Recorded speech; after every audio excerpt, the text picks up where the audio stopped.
Let's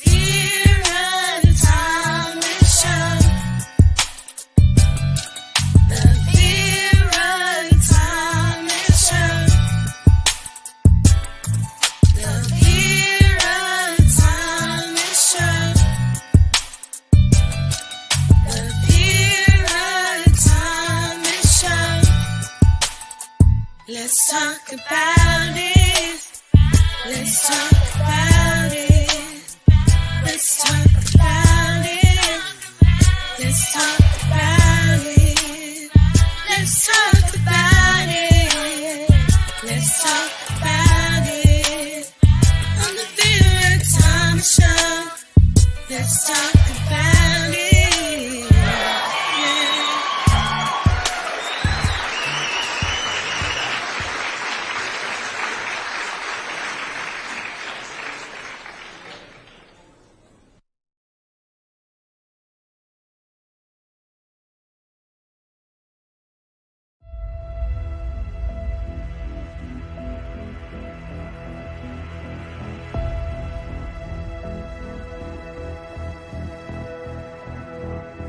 Everyone knows about Jackie Robinson, Jesse Owens. Everyone's familiar with those names. But Charles W. Follis was an unknown until today. My name is Herman Smith, the great nephew to the first professional black football player. The true test of a man's character is what he does when no one is watching. So in the sundown city, the rule is, if you're black and you're out past the sun, when it goes down, you can be killed. You can be jailed. Imagine living in a city where when the sun goes down, you have to take up residence outside the city limits, or your life could be in danger. These are the things that Charles had to go through every day to become the silent hero that no one knows about. And today, the first tell-all book from the family, Follis Greatness Transcends. The relationship and what influenced Branch Rickey to bring Jackie Robinson into the league. The relationship between Branch Rickey and my Uncle Charles. The mission of the Charles Follis Foundation is to educate minds, inspire hearts, and move the feet of the community by hearing the true events of the man they call Charles Follis, the first professional black football player. The story of Charles Follis, Greatness Transcends, will be available September 8th, 2023.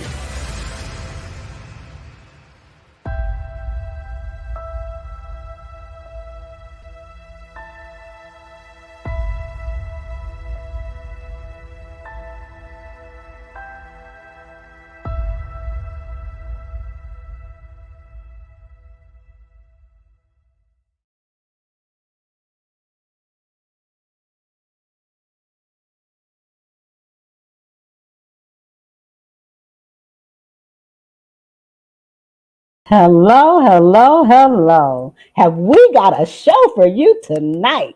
I am so excited to have with me the great nephew of Charles W. Follis and the award-winning journalist, Ralph Paulk. And I'm going to bring them up. I'm going to bring up Ralph first. Hello, Ralph. How are you today? I can't hear you. Are you on mute? I'm sorry. Hey, I'm doing good. How you doing? I'm good. Well, let me tell the audience a little bit about who you are, and then I'm going to pull up the great nephew of Charles W. Follis. But first of all, Ralph N. Paulk is an award-winning journalist whose first book, Jim O'Brien, Bucking the Odds, was published by Sports Publishing Incorporated in February of 2002. The book chronicles the remarkable comeback of a coach who took a dysfunctional Big Ten program and led it to the NCAA Final Four basketball tournament in just 2 years. I lost my space. Okay, the book chronicles the remarkable comeback of a coach who took, I already said that. So the Big Ten program and led it to the NAACA Final Four basketball. The tournament in just 2 years. Let me calm myself. O'Brien triumphed over tragedy, particularly the death of his wife, Christine. As a single dad, he taught his craft to his two daughters, both of whom would become coaches. Paulk, a Michigan State University graduate, has spent more than 30 years as a sports reporter with several newspapers, including Pittsburgh Tribune Review, Richmond Times-Dispatch, Akron Beacon Journal, Detroit Free Press and Akron Beacon Journal. A native of Ambrose, Georgia, he began his career as a military journalist, covering also NATO exercises in Southern Europe. An award-winning sports writer, was honored as Sports Writer of the Year in Ohio and Virginia, and honored for his investigative and enterprise reporting by the Society of Professional Journalists and Associated Press sports editors. In 3 states, including Pennsylvania, where he covered the Pittsburgh Steelers, golf, and auto racing. Paulk, elected in 2017 as president of the largest predominantly Black golf club in the country, Town Golf Club and Town Golf Charities, was a part of the 1994 Pulitzer Prize-winning team with the Akron Beacon Journal. Paulk and his wife, Marilyn, have 5 children: David, Tara, Ralph, Brittany, and Amber. Now let me talk about our co-author, and let me pull him up right quick. Sorry, I messed up your reading that. Oh my goodness. Good. That's good. That's okay. I missed Okay. How are you, Herman? I'm doing well, Vera. Thank you. Well, I'm so glad that you are here, and let me tell our audience a little bit about who Herman is. Herman D. Smith, the great nephew of Charles W. Follis and grandson to his youngest brother, Joseph W. Follis and Florence Follis. Being of direct blood lineage gives him, as the author, the authoritative perspective no one else can pen. He has personally heard the stories from his ancestors, witnesses, professional historian, accompanied by family artifacts and Follis enthusiasts. I can't even say that. Alike throughout his lifetime. He lived and slept in the same homes in Wooster, Ohio, raised by some of the same family members described in this biography. As children, they digested all of their family history, principles, and morals, and never before heard factual events that we will share today. These individuals have contributed greatly into shaping him into the man he is today, dedicated to his girls, Victoria Smith, Alana Smith, and Brianna Smith. So thank you. I am excited to have you here. And what I'm going to do, I know we're here to talk about your great uncle, but first, we want our audience to know a little bit about each of you. So I'm going to start with Ralph, and I'd like for you to share with our audience who is Ralph Paulk, and just give us some of your history, starting from when you were a child on up. So let me give you the floor. All right, I'll do that, and I'll try to skip all that stuff you just talked about. Just a little bit. Actually, it's interesting that I ended up writing this book on Charles Follis, because for much of my life I've been a student of history. Even as a middle school kid, history is my favorite subject. Always has been. And when I talk about Black history, really I'm trying to transform Black history to American history is one of the reasons why the book is written the way it is. To talk a lot about the significant events, particularly in Black history, during the time of his Charles Follis' life, from 1879 to 1910. Now, for me, uh, sports was always a part of my life. My brothers and I had five brothers, and we all participated in baseball and football and track, and we were very competitive. A bunch. To be honest with you, I was born in Georgia, but we ended up moving to Florida after my parents passed at a very young age, and so we pretty much started playing sports, and that was my impetus really got to get to writing, because I was a huge Miami Dolphins fan in South Florida, and every time the Dolphins played a game on Sunday, I would write about it. Even when I was in middle school. So that's how I really got interested in writing. Watching NFL films, and I always say, I could write something better than what they're talking about. And I think I really challenged myself to do that. So as a kid, I'm pretty much living my dream as a child in writing. Ultimately, I was decent enough in football. Never a great athlete, but I was decent enough. To earn some scholarships to different colleges. But really, my family had been one of service, particularly in the military. All five of my brothers that were in the Army, but I joined the Marine Corps. I love them dearly, but they picked the wrong service, obviously. So in the Marine Corps, I think I really began to harness my passions, of writing in particular, but also boxing in the Marine Corps. That was another thing about finding something to do and being competitive, something to push you, and nothing like pushing you when you're boxed in the Corps. Because it seems like on our team, on my own same boxing team I was, Leon Spinks went to the Olympics and he ended up winning the heavyweight title, beating Muhammad Ali. We had a couple of J.B. Williamson won a world championship. So I had the pleasure actually of doing a lot of different things in the court, and I think it molded me and set me up to be not just my career, but really it set me up to be, I think, a father in many ways.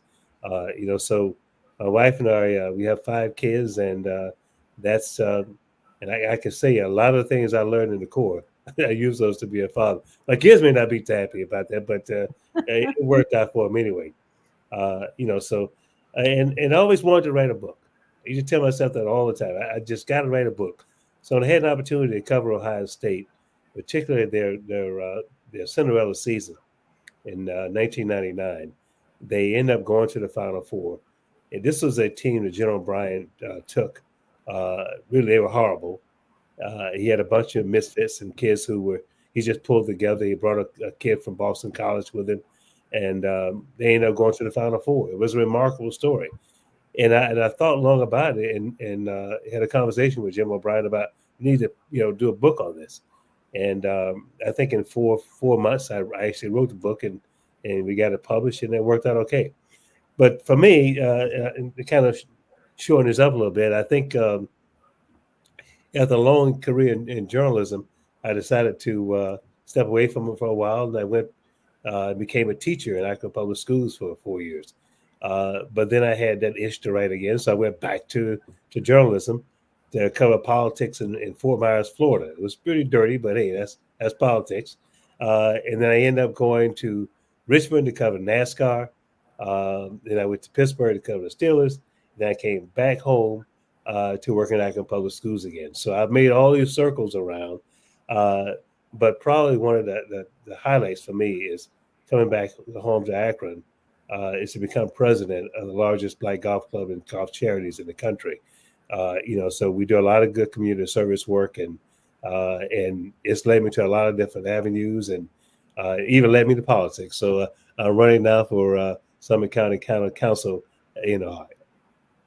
Well, congratulations on your run, and I wish you much success. And one of the things that you said when you said that from a child, you knew writing was something that was just innate in you.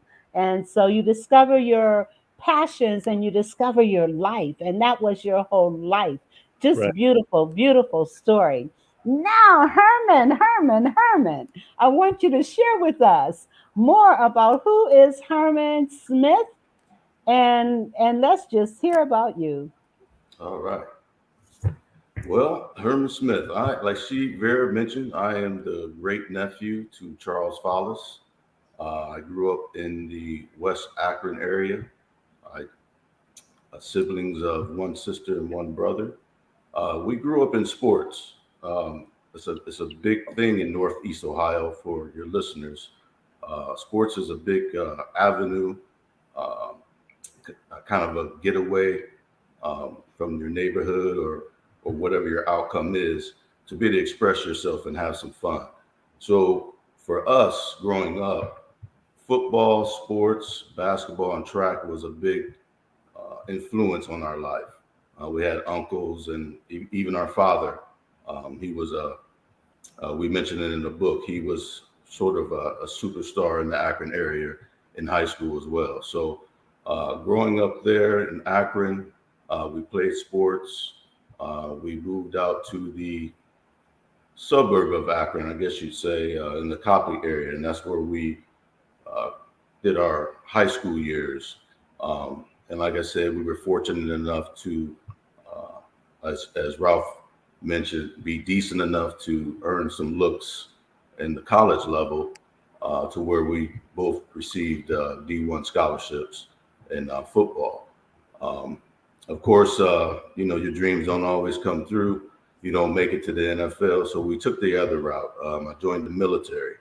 Um, and in the military, I joined the United States Air Force. And what that did is it took me, I won't say all over the world, but it took me all over the nation. Um, it kind of molded me, uh, gave me a little bit more of the morals and principles that had already been instilled in me from my parents.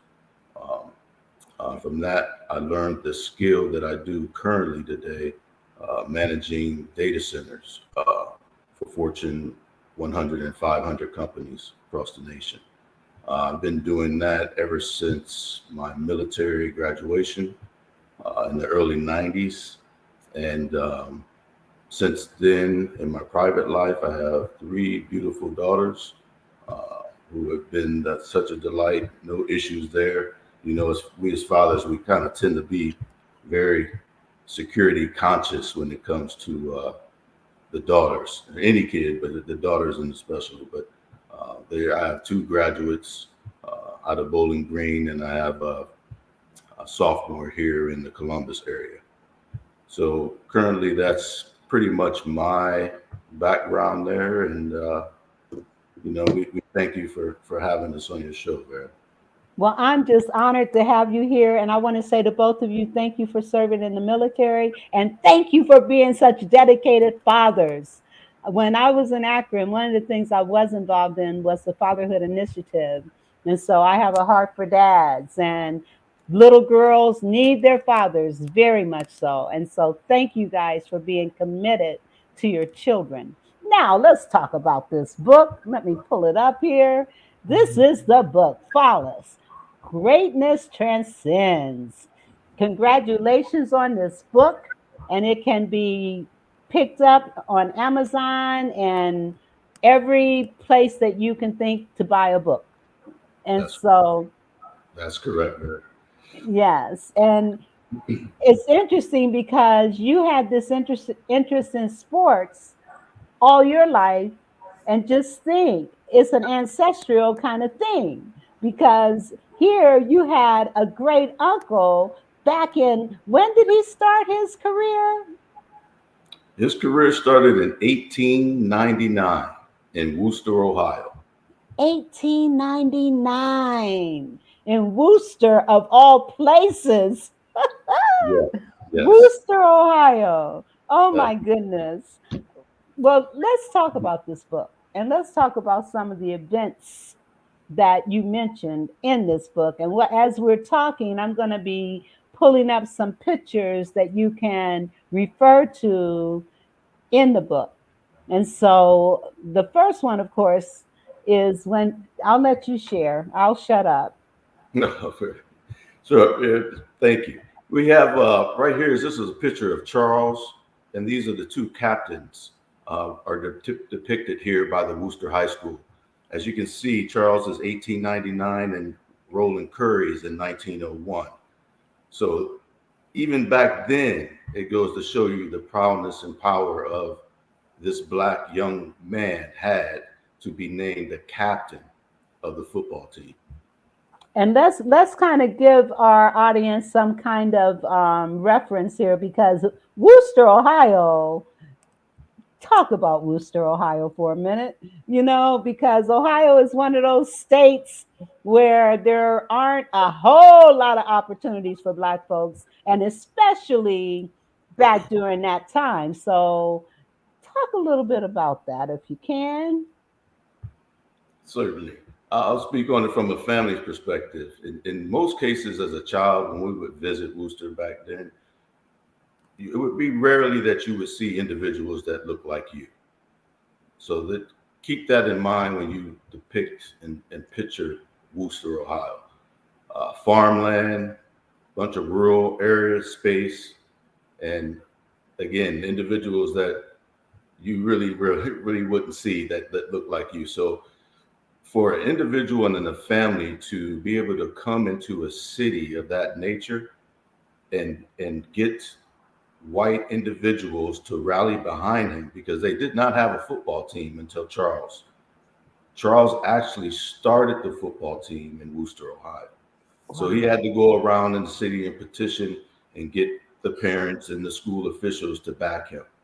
So that gives you a little bit of a history on what Worcester, Ohio was back then in those times. Yes, well, that's why I wanted you to share it so people understand this is not like Atlanta or any of the metropolitan areas where there's a bunch of Black folks doing stuff. This is a community that is predominantly white, and for him to make the strides that he made back in 1899 in Worcester, Ohio, that is saying a lot. And as a result of his work, we have the Follis Field. Do you want to talk about that in Worcester, Ohio? Most definitely. This is erected for my Uncle Charles for all his hard work and dedication and for starting the program at Worcester High School in 1899. So this field was dedicated to him, as you can see here, Follis Field, and it's a tremendous stadium. Beautiful. In honor of Charles. It's beautiful. And also, Ralph, you can chime in anytime. Okay. All right. Now tell us about this. This here is what Charles was when 1902, as you can see, the College of Worcester. Again, this is right after high school. Charles was, again, the best player. It goes to show that not only was he an all-star in football, but he also had an athletic prowess in baseball as well. Wow. So he was also the star slugger. He was the type of hitter to come up and hit home runs on the first pitch out of the stadium. Wow. And this is a picture of him, a proud Black man. Yes. Most definitely. The interesting about this photo here is it depicts him with his helmet, Vera, but Charles never wore a helmet. What? One of the things, it wasn't as it is today, where it is not an option. Back then, it was more of a brutal sport, and so this picture was taken with the helmet. But as you can see, Charles later on in the book, we have some action photos of him running, and he is not wearing a helmet. Now, and that's amazing because football is dangerous. It's a dangerous sport. My son got upset with me because I didn't want him to play because I thought it was too dangerous, but that's a whole nother story. Anyway, we're talking about Follis here. So I would like to add that I think it says a lot about Charles Follis that in high school, that he can actually start a football team, a young Black teenager. It says a lot about the family, I think, more than anything. That from the grandfather to the father, the mother, instilling certain disciplines and really a level of confidence, that it's kind of hard to explain. So having that sense, that innate ability to connect with other people, and generally people who are not like him, Yes. to pull them in. I think that really becomes a reflection of Yes. about the family as a whole. Because you think about all they had to deal with Yes. in Virginia before they made that move, to Worcester. In reality, is that they came to a place that wasn't too much different than where they left, but Right. they created an environment that enabled them to thrive. And that goes to show that no matter what the obstacles, no matter what barriers may be put in front of you, when you've got one innate ability, and when you've got that kind of family stability and support around you and supporting you, you can do anything. You can overcome anything, anything. And he's a perfect example of that. And I know you also have this foundation. And Ralph, you want to kind of talk a little bit about the foundation? Well, I think that's more of a Herman thing, but Oh, certainly okay. I I'm think sorry. with the foundation though, I think as a writer, and not just a writer, but really someone who studied his history for a long time, and we always want to be a part of that.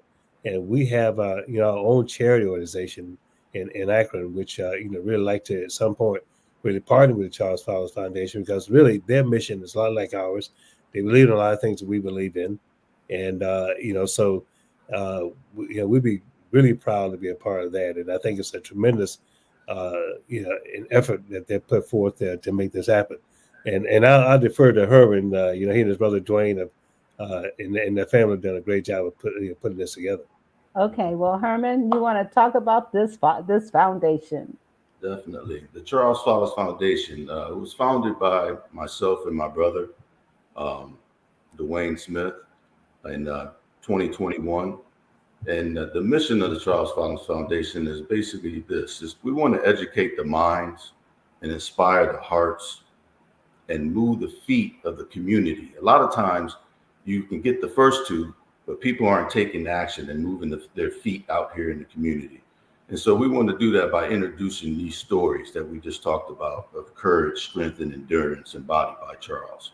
So with that, we want to use the three pillars that we music, art, and sport. And we want to get back into those categories.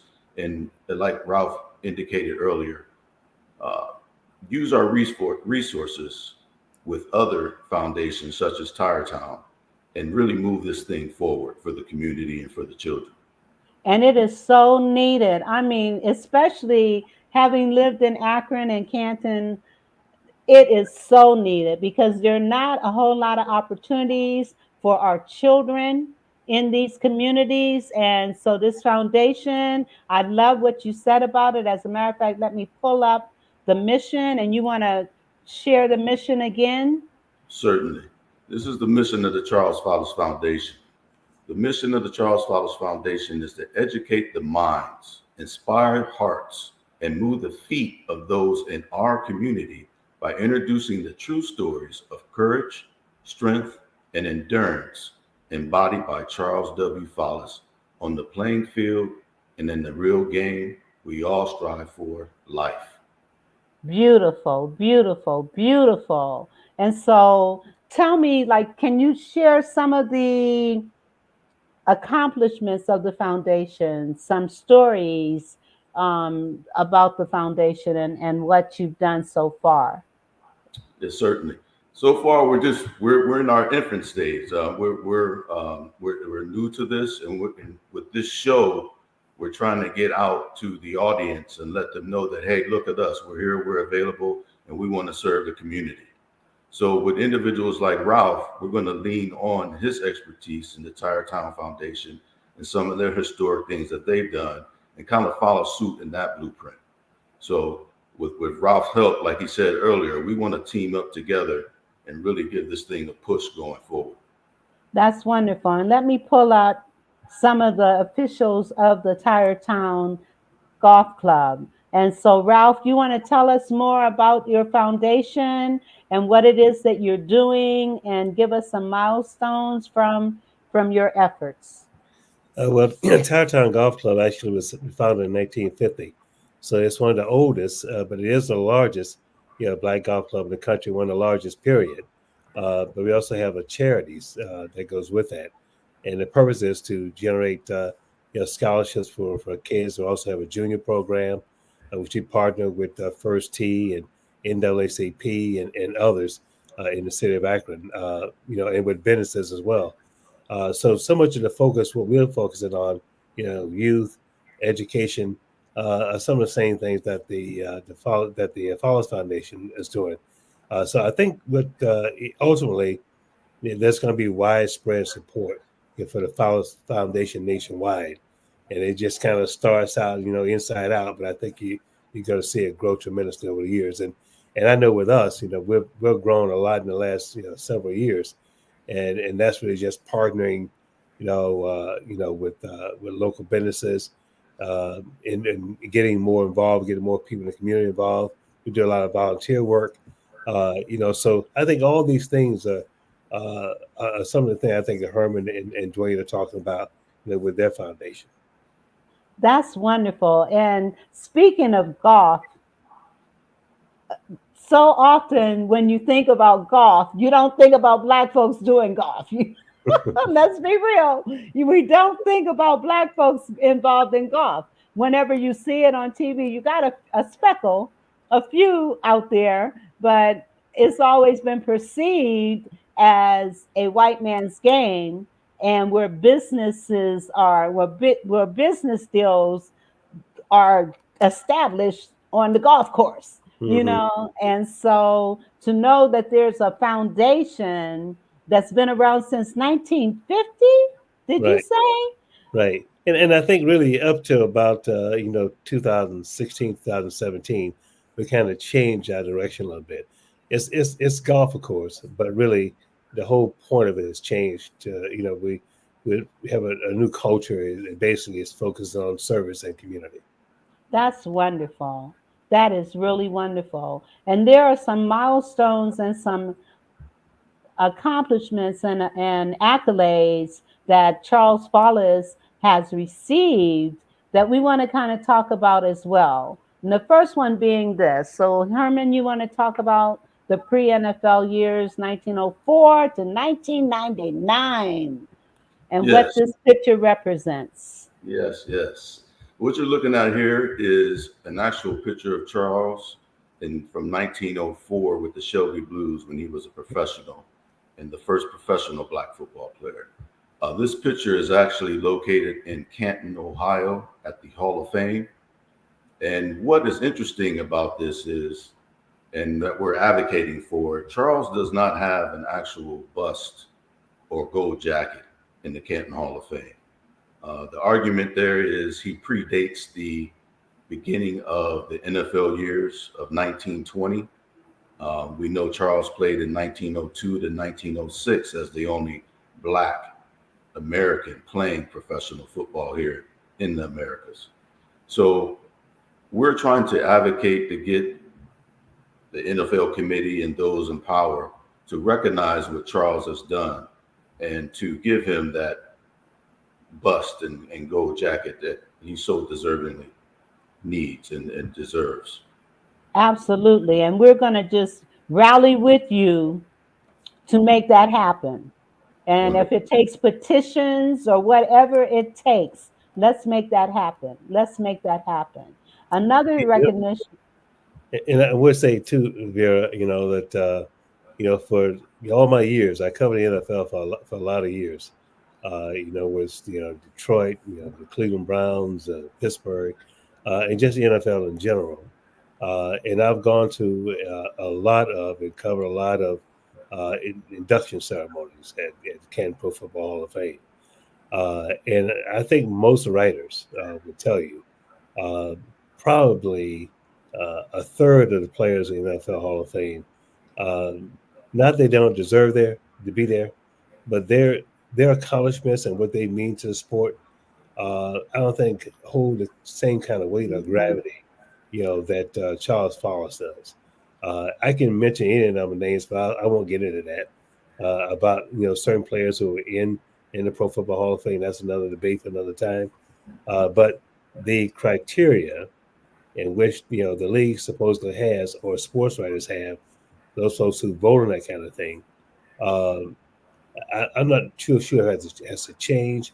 But what they have created is a senior committee who actually dig up old players and somehow get them to the Hall of Fame. And certain teams have the power to do that. But it seems like those old players are always old white players, from an era in which the league fights back against.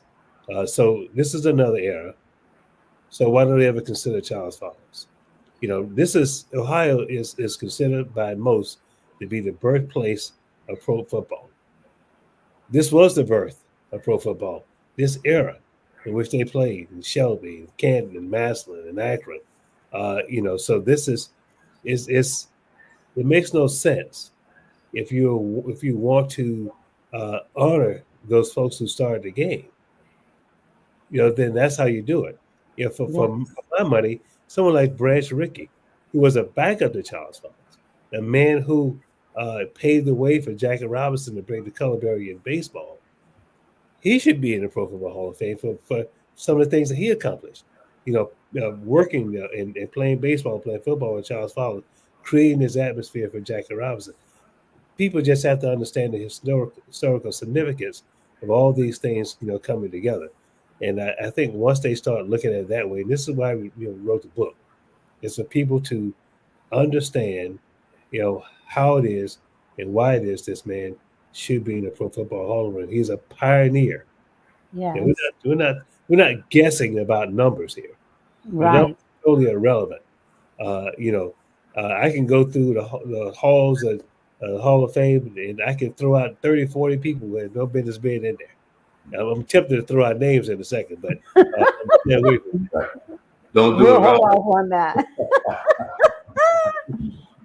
Wow. But you know what? So there's got to be a way to further that effort. And, like I told you guys before the show, I'm headed back to Ohio. So if there's any way that I can be instrumental in helping to further that, then I'm definitely open to doing whatever I can to help further you getting him that gold. It's a gold jacket, right? Mhm. And that bust, because he deserves it. I've And actually considered, getting these different groups, black organizations together, NACP, the Urban League, some activists together, and they should think about when they have that Black Hall of Fame football game in Canton, and before they have the Hall of Fame ceremonies in August.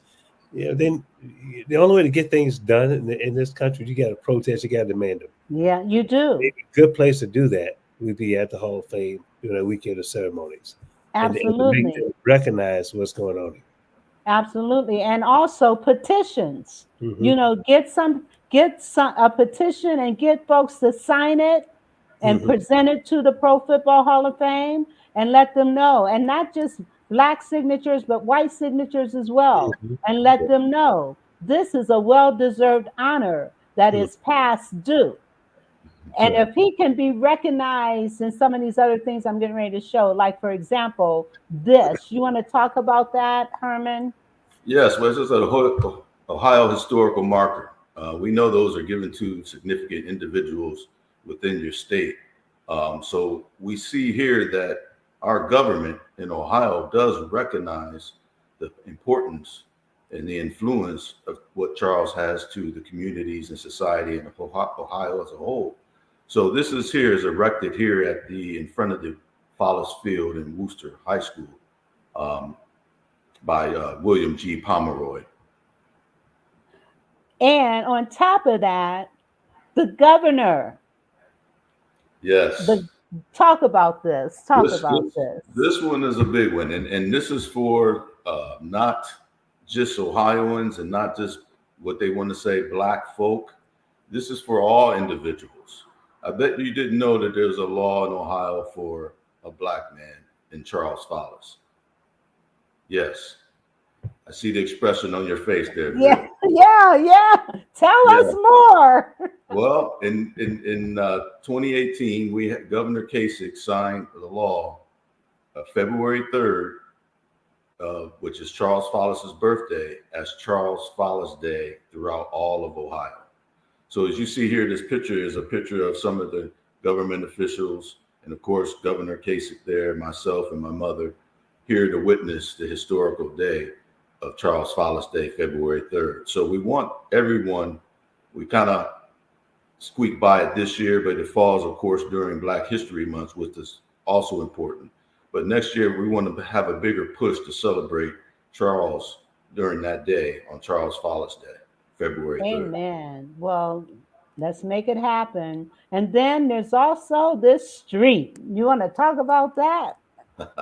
Also, these are more accolades that are given to Charles, even though after his passing, unfortunately, he was unable to see these, but we're here to bear witness. What you see here is a street named after my uncle Charles, Charles Follis Way. And to the left, there's a small picture of him next to the C in Charles. This is actually located in Shelby, Ohio, Vera, where he played football as the first professional Black football player. And what's interesting about Shelby is Shelby was known as a sundown city. And of course, we know what that is for our listeners out there.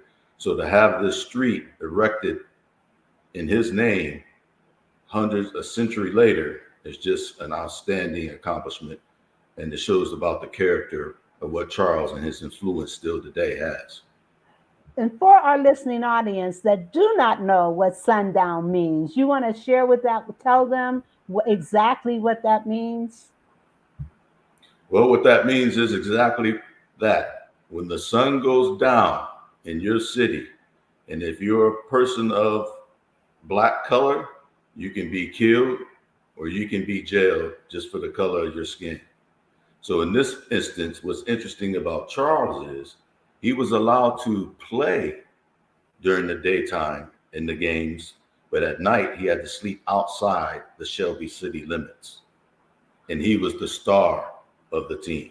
So that goes to tell you it'd be today an equivalent of Aaron Rodgers or somebody being able to play in Green Bay or New York and didn't have to sleep outside their city. You can't fathom that. But these are the things that he went through on a daily basis. And again, you guys that are listening and will be listening, you don't understand the magnitude of what happened with this man. You don't understand. In Ohio, Black folks don't get this kind of recognition, especially back in the 1800s. Are you kidding me? And so for him to have this kind of recognition in towns that were notorious for racism and Ku Klux Klan and all of those kinds of things, for him to have that kind of recognition in those areas, you know what? I'm going to pause for the cause and do a commercial. Okay, so let me do that right quick.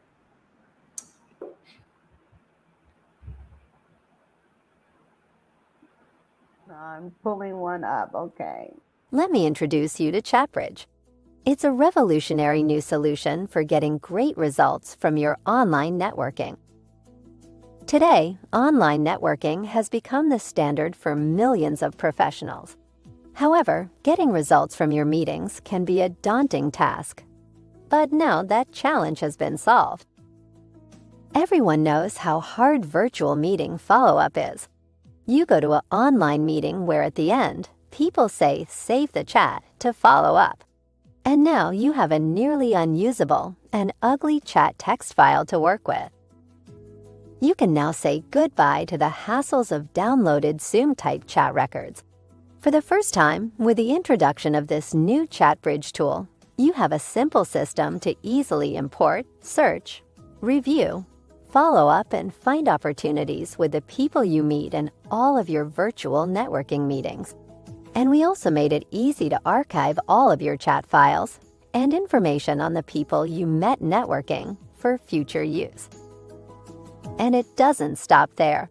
With Chatbridge, when you select people to follow up with, you can view their exact posts and even click into their website, LinkedIn profile, or Facebook page if they shared it. Then you can import your selected contacts into the powerful EngagePro system or export your contacts to your CRM, email tool, or autoresponder. Following up and getting great results from online networking is now easy and just a click away. Experience the power of the new Chatbridge, and you'll quickly see how to find new clients, get more referrals, speaking opportunities, and JV partners. There's nothing like it. Find out now how economical and easy it is to get the results you want from online networking at chatbridgeconnect.com. Let me tell you about Chatbridge. If you go to a lot of networking meetings and you save the chat, in most cases they're left in a folder, and then you open it and you got all this garbled up stuff. But with Chatbridge, one click and your chats are organized with emails, phone numbers, the content of the chat, as well as the links to connect with other people. And it makes it so easy to do that. This link will give you a free test run of Chatbridge. So go to bit.ly/chatbridgevt and test run it and see for yourself how powerful it is. And while I'm running my mouth, let me also say, please support the Vera Thomas Show. And you can do that in several different ways. You can comment, like, share, and subscribe. And I would appreciate you doing that. Or to help support this show, you can provide a donation through Cash App, $InStillGreat, or Venmo at VT1117. Your support is greatly appreciated and greatly needed. So thank you very much. And I do have another commercial that I want to play, and then we'll come back and continue our conversation. Mama Knows creates high quality products that are available to be used on multiple textures of hair. Her goal is to bridge the gap to stop people from having to use multiple products because of families with multiple hair types. Her products are currently being used on men, women, children of all ethnicities. Mama Knows products are available at www.mamaknowsproducts.com. That's www.mamaknowsproducts.com. You can also find her on Instagram at Mama Knows Products, because you know, Mama knows what you need.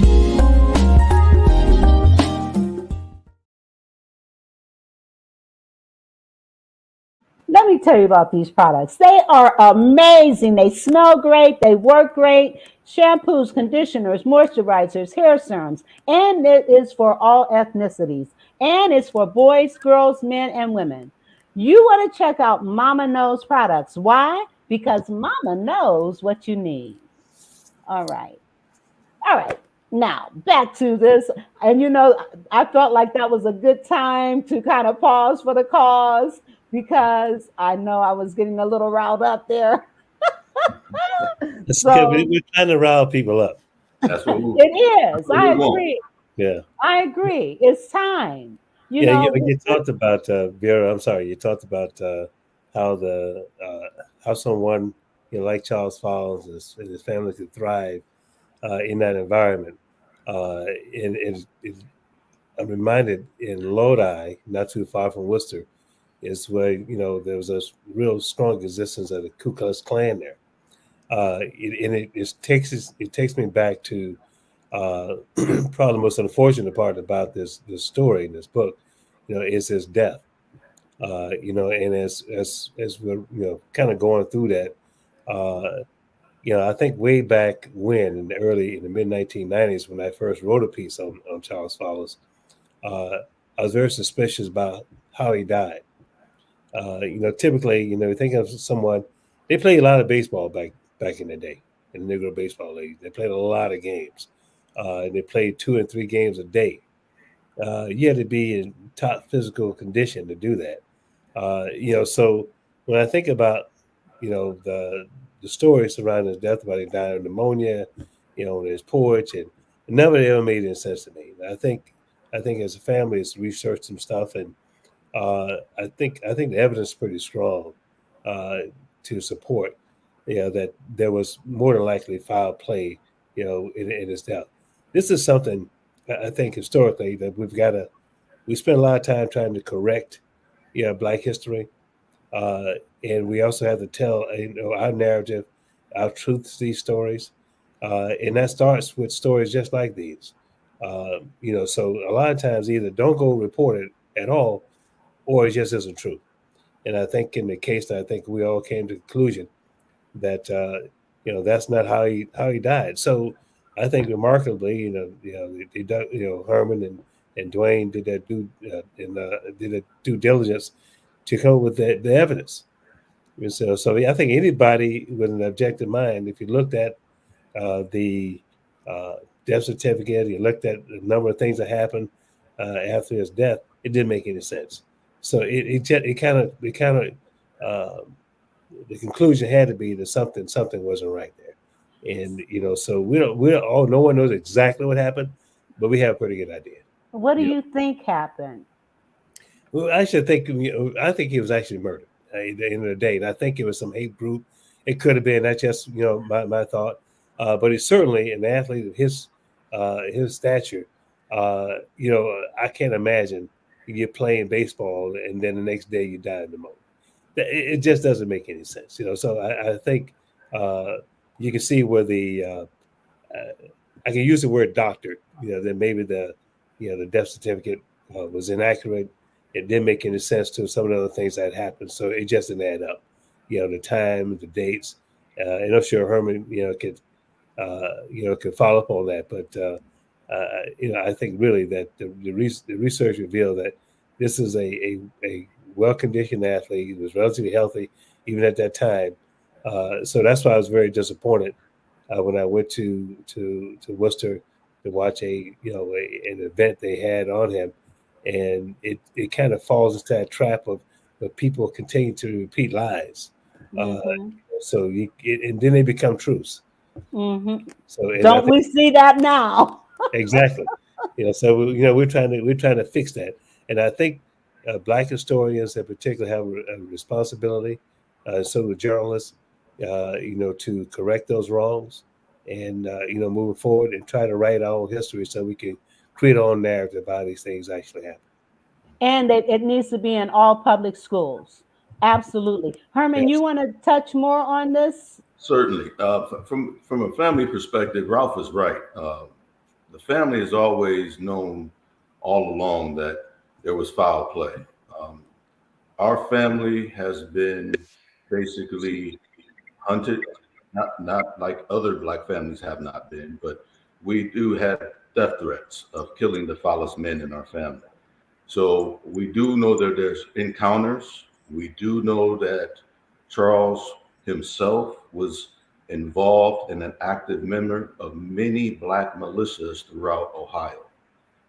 And truth be told is that his funeral service newspaper article, where it indicates there were several hundred soldiers from the Black militia guarding the funeral, as well as other different groups throughout Ohio, Black freedom fighters, as you would say, they're in attendance. The important thing I want to add on this is back then, Blacks normally would have their funerals in their home because, of course, the funeral parlors are mostly owned by whites, and that was not heard of. But the case of Charles, we have the newspaper article with witnesses, and we known as a family. Initially, we had the funeral was to be held at the Follis home. Due to massive threats of finishing off the Follis men, it was then moved to the church within Worcester, which my grandfather, Charles's baby brother, built. So it was moved there, and at that point, that's where the Black militia and different military armies throughout Ohio came together to guard the funeral. Now you have to ask yourself, who are they guarding the funeral from? So I just wonder. And you know, oh, I'm hearing this noise. And you know, the thing is, this is 2024, and we are still dealing with the same stuff that happened in 1899. You know, it's gotta stop. It's gotta stop. And each of us have got to find a way to do our part to help make it stop. They're trying to eliminate our history in the school systems when it needs to be amplified. I mean, it's got to stop. And I'm sorry, I have another commercial I got to play. And then, can you believe the hour is almost up? Can you believe it? Give me 1 minute. We'll be right back. Hallelujah. Hey there, Jason McNamara here, and I'm about to drop something truly game-changing your way. Are you tired of the same old 9-to-5 grind? Feeling stuck in obtaining the life you deserve and craving something more? Well, listen up, because I've got something you will not want to miss. Introducing the No More 9-to-5 Club Professional Membership, your ticket to freedom and success in the entrepreneurial world. With our professional membership, you'll get access to weekly coaching sessions, pre-recorded trainings, and a vibrant community of fellow game changers. You get access to technology that will allow you to automate passive income streams, as well as unlock all of our expert-led trainings in the back office so you know where to go for good advice when you need it. You will also use the club to build up a residual income stream with a 2-tier 33% affiliate commission unlocked at this level, allowing you to help people help themselves while generating a residual passive income stream for yourself. And here's the kicker. For a limited time, you can unlock all of this just for a $1.11 donation to our club foundation. I like this one. Your first month is on us. So what's holding you back? Click the link below, make your donation, and let's start building the life and business of your dreams together. Here at the No More 9-to-5 Club, we're all about turning dreams into reality and smashing through those glass ceilings. That's what I'm talking about, Jake. Whether you're a seasoned entrepreneur or just starting out, we've got the tools and support you need to thrive and evolve. And don't forget to sign up for our bootcamp training. It's the perfect way to kickstart your journey and unlock even more perks. So what are you waiting for? Join the No More 9-to-5 Club today, and let's make those dreams a reality. I can't wait to see you on the inside. You only get one now. Invest it in your better future. Let's make magic happen together.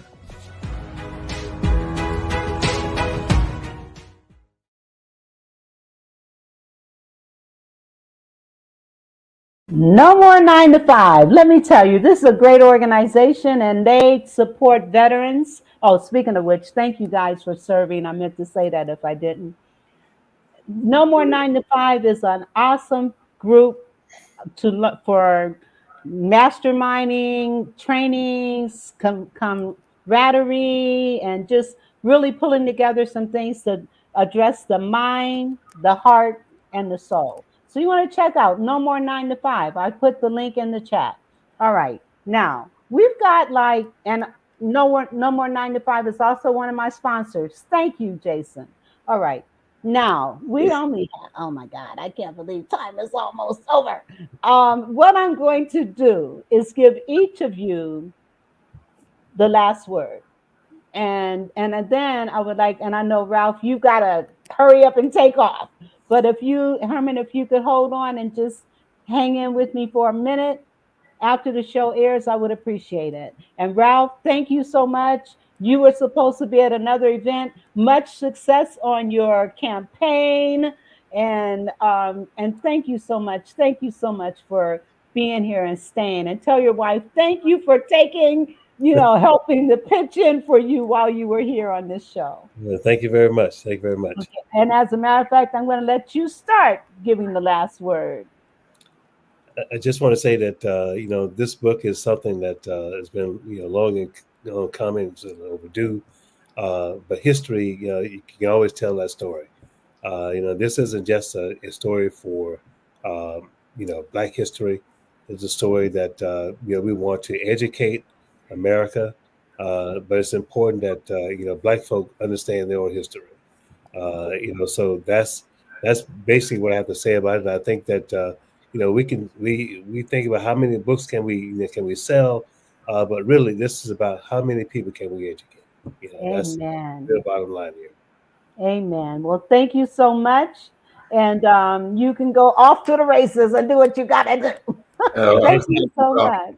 Thank you, Rob. Thank you. And Herman, all right, I'm giving you the last word now. And I want you to just kind of share your heart and what it is that you want our audience to know. Well, coming from the family, we want you guys to know that this book is very emotional to the family. It means a lot to us. We spend a lot of time digging in, doing our research, and unearthing the truth.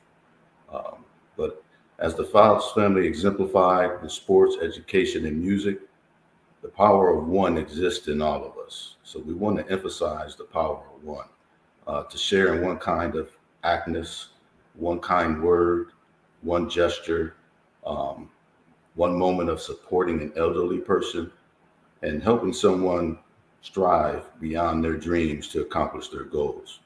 So we hope this book will inspire you and others within your community to help and reach out to the less unfortunate.